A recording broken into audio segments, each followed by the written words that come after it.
Hey, welcome back to the house renovation. Yeah, this has been a long time coming, but we finally made some good progress. Got done with a lot of the demoing. We just have this one room left to demo on this part of the house that we're renovating. We're gonna get 3 new windows. It's been a lot of work. It's gonna hopefully be all worth it. It's gonna be all worth it when it's done. We're busting out all the lath. There's 2 layers of ceiling. There was a sheetrock ceiling on top of plaster. And if you've ever knocked that plaster out, it's really heavy. So we got all that out. I did my due diligence and cut around all this original trim. Hopefully I can get the paint off with some paint stripper. And then we're gonna have 3 new windows installed in here. It's gonna look really nice. We're gonna redo the electrical, all the sheetrock. Might put some sound barrier up in that room. So let me take you into this room that you guys seen before. So we had to remove a vent pipe that was coming through here. Look how bad they notched that. Definitely gonna sister onto that somehow. Figure out how to do that. Close that up. So starting over here, this will be our kitchen island. We have our drain and vent for the dishwasher and the sink, and it'll turn right here. It'll 45 and service these 2 fixtures. We'll have our stove over there. I'm still gonna do something with that gas pipe. There's our vent. There's a vent for the downstairs kitchen, which that wasn't really done correctly. So now we're working on getting everything up to code. Looking real good. So we have 2 fixtures venting, or 2 fixtures draining the dishwasher and the sink, draining through, it'll be 2-inch pipe, I believe, or that's inch and a half. Let me look over here.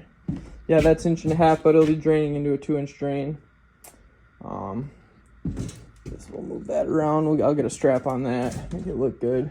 So I got my nail plates on everything. I'll foam all the pipes when it enters the attic. I like to foam every hole. Here's our dryer, which we put this dryer vent, or this dryer exhaust in. That was kind of a doozy to get that in. Put nail plates on everything, and then out there I put one of the expensive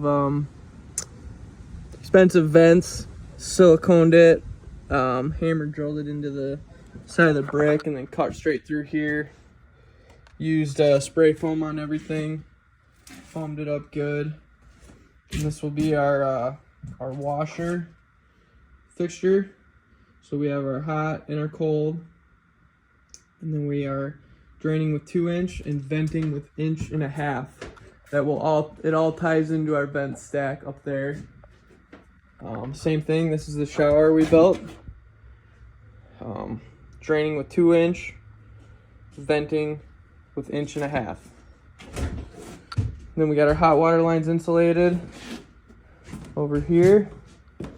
This will be our doorway. Open up the door. Hi, Alyssa. Wave to the YouTube audience. She's been such a huge help on this project. This will be our bathroom. It's going to be a pretty big bathroom, actually. Not very wide, but it'll be pretty long. So that'll be cool. Have a lot of space to think about things when you're in here. So here's the shower. I got this installed.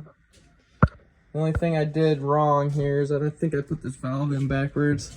So I'm gonna flip that around eventually here. So the valve, it all works good, all drains good.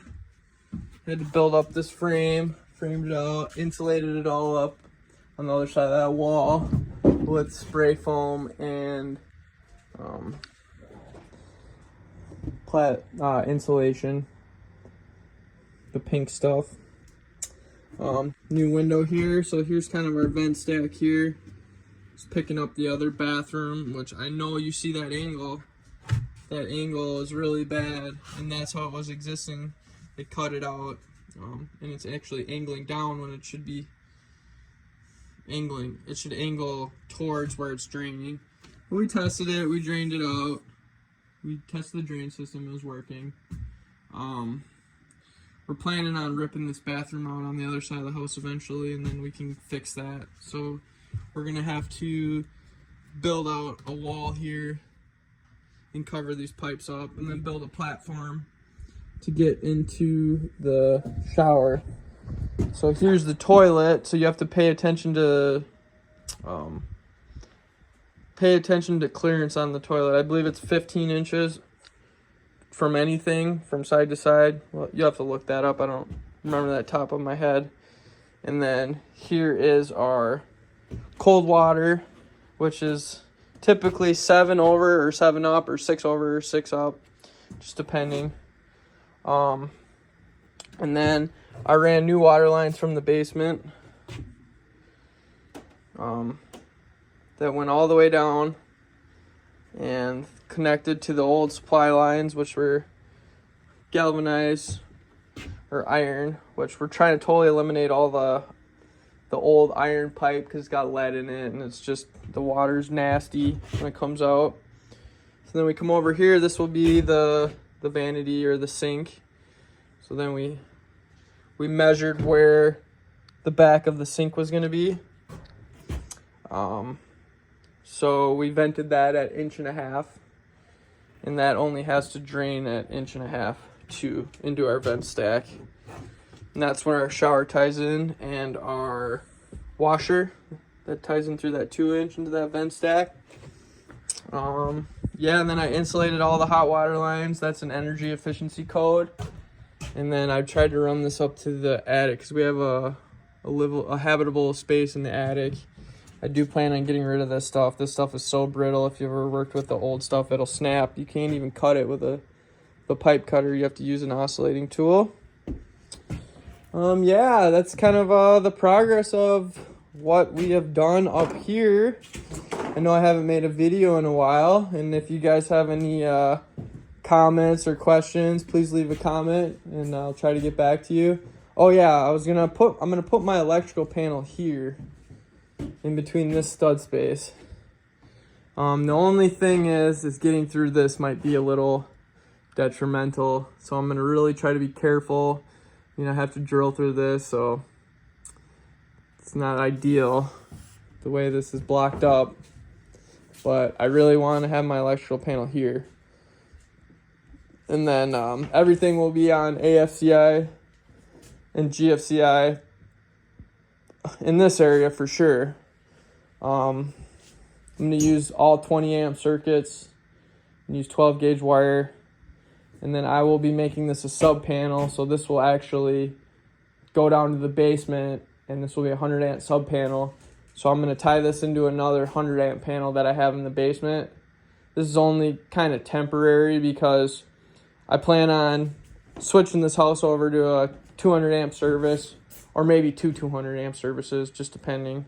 Probably 200 amp services. I like to go bigger than smaller, just the way the world's going and more electrical needs, if we ever plan on getting solar on the residence here. So yeah, thanks for tuning in, and if you watched my previous videos, you can see how we came a long way, and still got a long ways to go. We have a ton of other projects that we're doing around this residence, and I just wanted to document it. So if you got any suggestions or any insight, I would appreciate it. It's greatly appreciated, and anybody can do this type of stuff if you just put your mind to it, and you do your due diligence, and you just do your research. It's all about reading and watching videos and learning and asking people, and you can just save tens and $20,000s of dollars on doing this yourself. I'm estimating this project would be around $100,000 if you had to hire the whole thing out. And I'm hoping to get this project done around $30,000 with all the appliances and everything bought and everything in. It might be a little bit more. So I'm thinking we can save around we're saving around $50,000 to $60,000 just doing this ourselves. So never be afraid to take on a challenge, and you know, if you need help, you can always call for help. So all right, well, thanks for tuning in, and this is the update episode of the renovation project. So have a wonderful, blessed weekend, and thank you very much for watching.